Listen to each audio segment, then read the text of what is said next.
Okay, so as you've seen, Chapter 2 of our TRO textbook is about the structure of the atom. And in our pursuit of understanding the atom better, of course, we have to talk about the electron.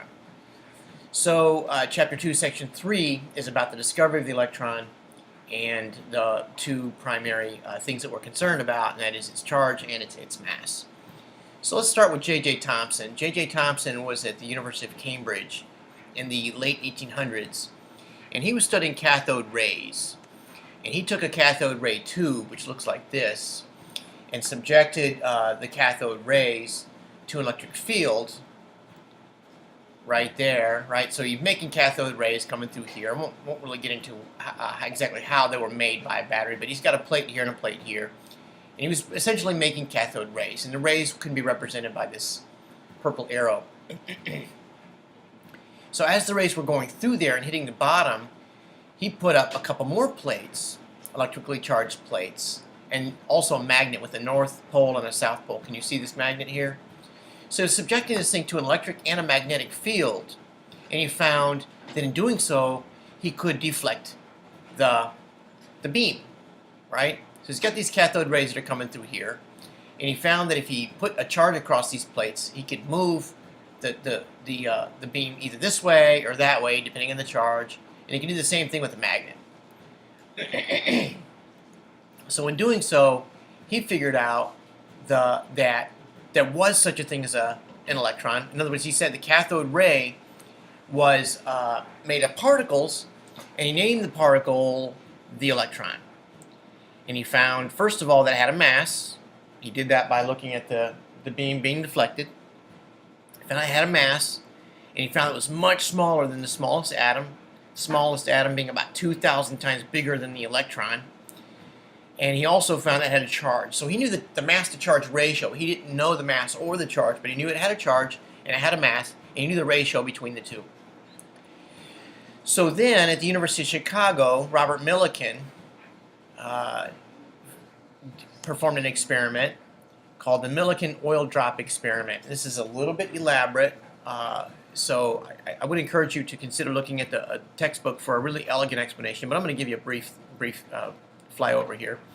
So here, this is an atomizer. Here's a bucket of oil, and the atomizer is going to draw air across there real fast. It's going to pull oil droplets up through,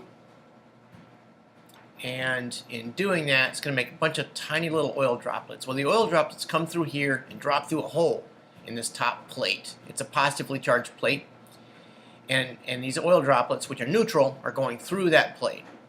And as they're coming down through here, they're being ionized, and so there was a source of ionizing radiation that came across here, and it was in effect giving each particle extra electrons. That's really what it was doing.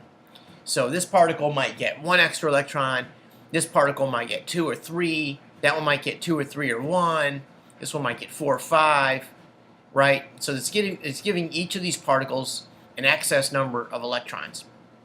Now, once they've got extra electrons, they're repelled by this negatively charged plate on the bottom. So he was looking right here through here. It's got light coming in so he can see.